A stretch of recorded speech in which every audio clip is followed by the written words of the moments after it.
It's time for another video news like you never heard about. Alright folks, it's time for the power rankings. Everybody's been waiting for it. I wanted to get it out on Wednesday. I really want to get into a format of Monday morning we do recaps and what's going to come up in a Monday night game.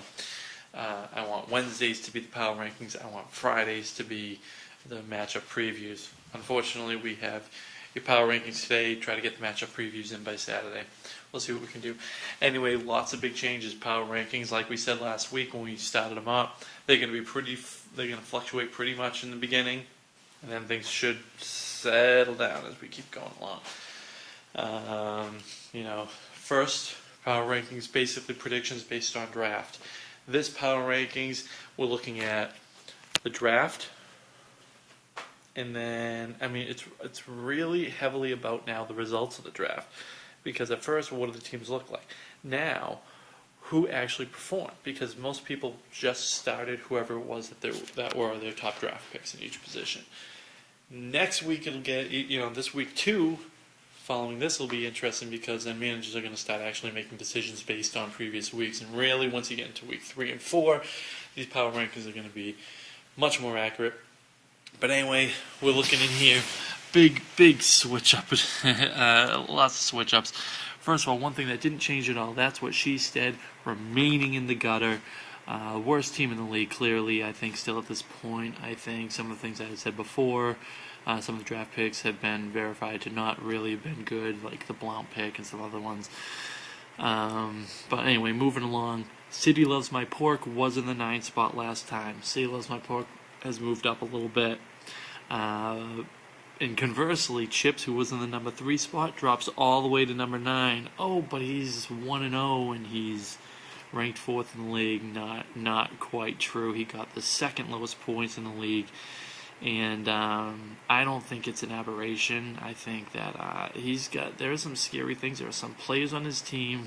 You have Fitzgerald only getting 3 receptions. That's scary. Hopefully it'll turn around. You have people like, who else do you have? Bo, getting shut down. Bo is one of the players that a lot of people looked at as a potential fantasy bust.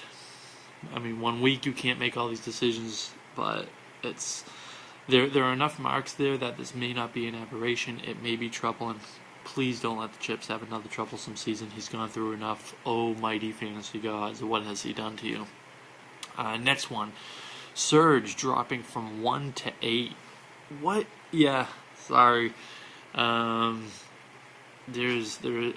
don't think it's going to be a long-term situation. But man, you put up an 80-point score in a league like this.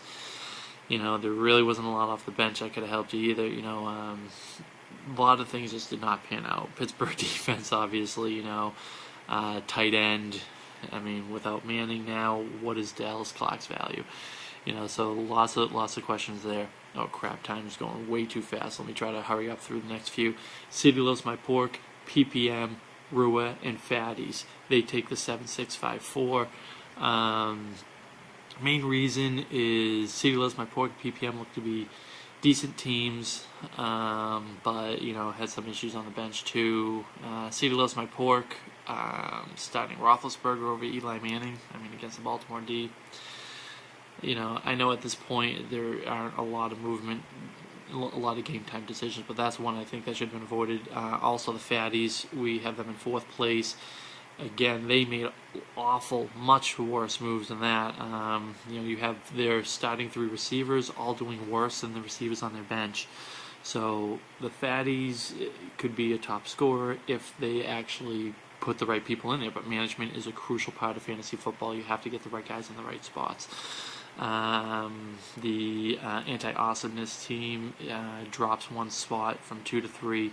They had a good game, but they didn't produce nearly as well as Prestige Worldwide, who shoots all the way up to 2, and had a great week.